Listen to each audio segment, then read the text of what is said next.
کبھی سوچا ہے کہ ایک ایسا خزانہ ہے جو ہر روز، ہر پل ہمارے سامنے ہوتا ہے، لیکن ہم اکثر اس کی اصلی قیمت کو پہچان نہیں پاتے۔ ایک ایسا نور جو ہماری بہت بہت قریب ہے، لیکن اس کا راز ہم سے چھپا رہتا ہے۔ تو آج ہم اسی چھپے ہوئے خزانے کے دروازے کو کھولنے جا رہے ہیں۔ ذرا سوچئے، ایک ایسی سورہ جو مکہ میں بھی نازل ہوئی اور مدینہ میں بھی، ایسا کیسے ہو سکتا ہے؟ اور کیا یہ ممکن ہے کہ ایک ہی سورہ میں ہر بیماری کا علاج چھپا ہو؟ اور کیا یہ ایشور سے سیدھی بات چیت ایک ڈائریکٹ لائن ہو سکتی ہے؟ یہ سوال صرف شروعات ہے، جواب تو اس سے کہیں زیادہ گہرے ہیں۔ جی ہاں، ہم بات کر رہے ہیں سورہ الفاتحہ کی، قرآن کا پہلا چیپٹر، جسے دی اوپننگ یعنی شروعات بھی کہا جاتا ہے، لیکن اصل میں یہ صرف ایک شروعات سے کہیں زیادہ ہے۔ تو چلیے، سب سے پہلے یہ سمجھتے ہیں کہ آخر سورہ فاتحہ کو اتنی خاص حیثیت کیوں دی گئی ہے؟ کیوں اسے قرآن کا دل بھی کہا جاتا ہے؟ یہ جو نمبر ہے نا 17، یہ وہ کم سے کم تعداد ہے جتنی بار ایک مومن اپنی فرض نمازوں میں ہر روز سورہ فاتحہ پڑھتا ہے۔ مطلب یہ ہماری زندگی کا، ہماری عبادت کا ایک ایسا حصہ ہے جو کبھی الگ نہیں ہوتا۔ پر سوال وہی ہے، آخر کیوں؟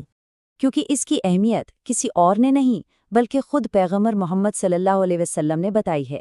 انہوں نے صاف صاف فرمایا کہ یہ کوئی عام سورہ نہیں بلکہ پورے قرآن کی سب سے مہان، سب سے عظیم سورہ ہے۔ اب یہ ایک بہت بڑا بیان ہے جو ہمیں سوچنے پر مجبور کرتا ہے۔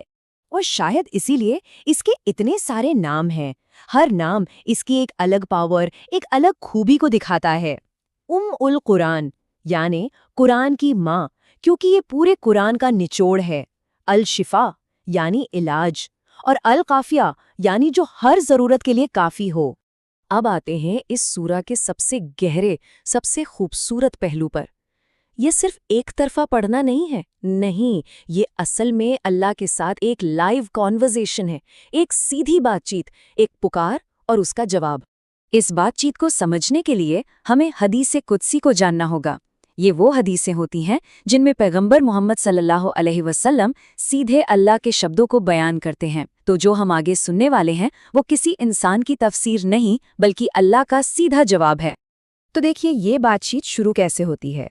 جب کوئی بندہ کہتا ہے الحمدللہ رب العالمین، تو اسی پل اللہ جواب دیتے ہیں، میرے بندے نے میری حمد بیان کی، یعنی میری تعریف کی۔ ذرا محسوس کیجئے، ہر بار جب ہم یہ آیت پڑھتے ہیں تو یہ جواب آسمانوں پر دیا جا رہا ہوتا ہے۔ پھر جب بندہ آگے کہتا ہے الرحمن الرحیم، تو اللہ کا جواب بدل جاتا ہے۔ وہ کہتے ہیں میرے بندے نے میری ثنا بیان کی، یعنی میرا گنگان کیا۔ دیکھ رہے ہیں، ہر آیت کے ساتھ یہ بات چیت اور گہری ہوتی جا رہی ہے۔ اور پھر آتا ہے اس پوری بات چیت کا کلائمیکس، وہ پل جو سب کچھ بدل دیتا ہے۔ جب بندہ کہتا ہے ایاک نعبدو و ایاک نستعین، تو اللہ کہتے ہیں یہ میرے اور میرے بندے کے بیچ ہے، اور میرے بندے کو وہ ملے گا جو اس نے مانگا ہے۔ سبحان اللہ! یہ ایک وعدہ ہے، ایک گارنٹی ہے کہ اس آیت کے بعد جو بھی مانگا جائے گا وہ پورا ہوگا۔ اس روحانی بات چیت سے آگے بڑھتے ہیں اور اب ہم اس سورہ کی ایک اور زبردست طاقت کو دیکھتے ہیں، اور وہ ہے شفا دینے کی طاقت۔ یہ صرف روح کو نہیں بلکہ جسم کو بھی شفا دیتی ہے۔ اس کی ایک مثال ہمیں ایک سچے واقعے میں ملتی ہے۔ ہوا یوں کہ ایک بار پیغمبر کے کچھ ساتھی ایک سفر پر تھے، اور راستے میں ان کا سامنا ایک ایسے قبیلے سے ہوا جسے مدد کی سخت ضرورت تھی۔ اس قبیلے کے سردار کو کسی زہریلی چیز نے کاٹ لیا تھا اور اس کی حالت بہت زیادہ بگڑتی جا رہی تھی۔ جب کوئی علاج، کوئی دوا کام نہیں آ رہی تھی تو ایک صحابی نے آگے بڑھ کر کہا کہ میں اس کا علاج کر سکتا ہوں۔ اور انہوں نے کیا کیا؟ کوئی دوا نہیں دی، کوئی جڑی بوٹی نہیں، انہوں نے صرف اور صرف سورہ الفاتحہ پڑھ کر اس بیمار آدمی پر دم کیا، اور یقین مانیے وہ شخص ایسے اٹھ کھڑا ہوا جیسے اسے کبھی کچھ ہوا ہی نہیں تھا، بالکل ٹھیک۔ جب یہ واقعہ پیغمبر محمد صلی اللہ علیہ وسلم کو سنایا گیا تو انہوں نے اس صحابی کو ڈانٹا نہیں، بلکہ وہ مسکرائے اور ایک سوال پوچھا، تمہیں کیسے پتا چلا کہ یہ سورہ شفا ہے؟ یہ سوال اپنے آپ میں اس بات کی سب سے بڑی گواہی ہے کہ سورہ فاتحہ میں واقعی علاج کی طاقت ہے۔ تو علاج تو ہے ہی، پر یہ سورہ ہماری روزمرہ کی زندگی میں ایک شیلڈ، ایک ڈھال کی طرح بھی کام کرتی ہے جو ہمیں ہر طرح کی پریشانیوں سے بچاتی ہے اور سکون دیتی ہے۔ کیا ہوتا ہے اسے پڑھنے سے؟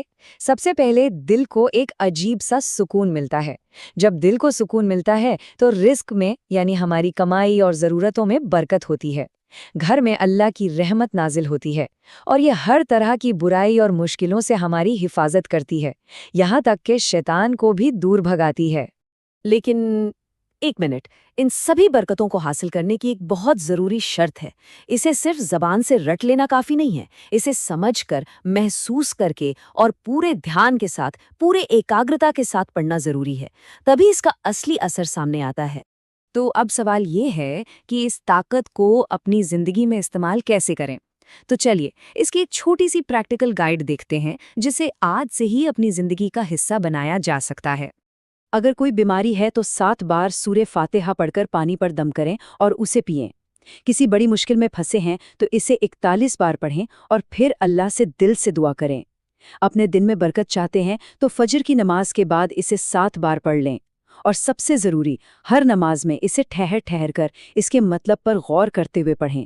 تو سار یہ ہے کہ سورہ الفاتحہ صرف پڑھنے کے لیے ایک چیپٹر نہیں ہے، نہیں، یہ ایک خزانہ ہے، ایک چابی ہے، ایک دعا ہے اور ایک علاج ہے۔